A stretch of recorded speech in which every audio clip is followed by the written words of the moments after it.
that was a long reading. Way to get through it, guys. 2 in a row, I know. I don't like this reading very much. This is one of those readings that reminds me that Jesus was often treated terribly by other people even before his suffering and death on the cross.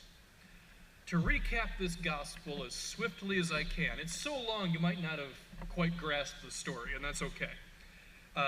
Jesus heals a dude who's been blind his whole life. So first, the crowd criticizes Jesus for working on the Sabbath.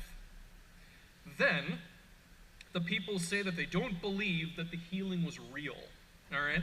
And it took a fair amount of convincing that the person before them wasn't some sort of look-alike.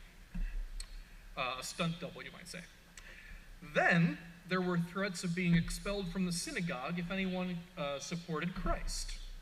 And when none of that happened, they just dismissed the blind guy's testimony. They said, "You have been a lifelong sinner, so what do you even know?" So by the end of the reading, Jesus hasn't truly reached anyone except the man born blind.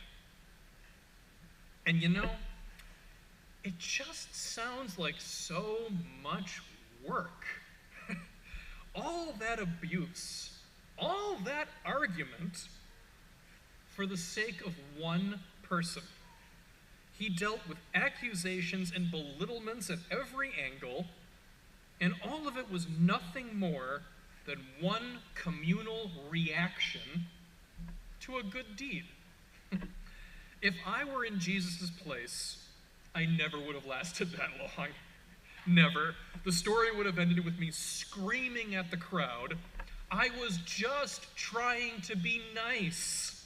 Just accept the fact that he needed some help and was willing to take it. Why are we fighting about this?" That's how the story ends in my head.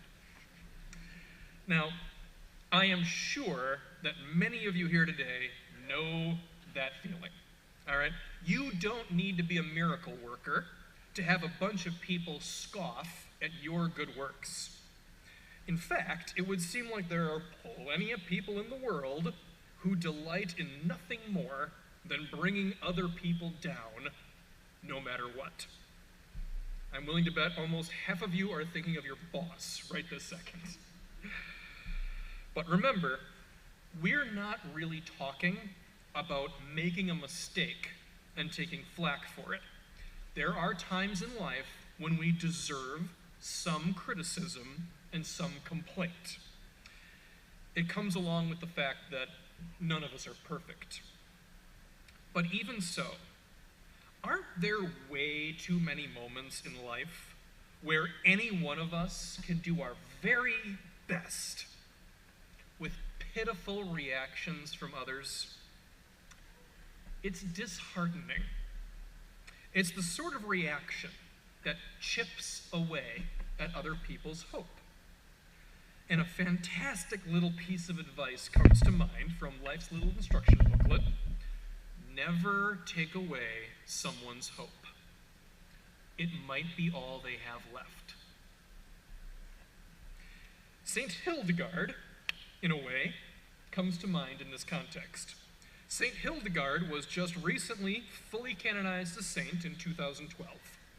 So she had a couple of centuries that she had to wait for that honor.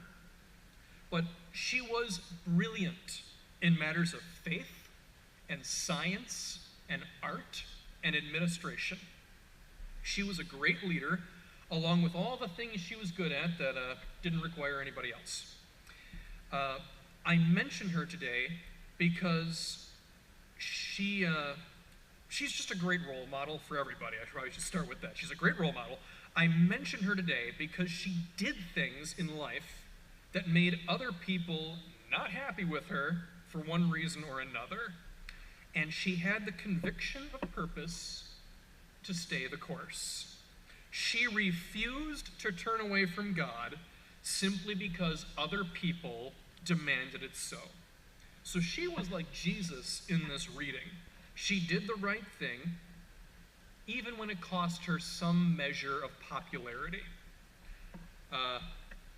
Saints, miracle workers, and people truly in touch with the Holy Spirit know that popularity is not what it's all about. So if you have the time, look her up. She is worthy of the effort. Saint Hildegard. So if you're looking for some life advice from this reading in general, I recommend one tip in 2 parts. 1, try to be not like the crowd in this reading. Try not to be the person who looks for excuses and problems over and above the grace that is before your very eyes.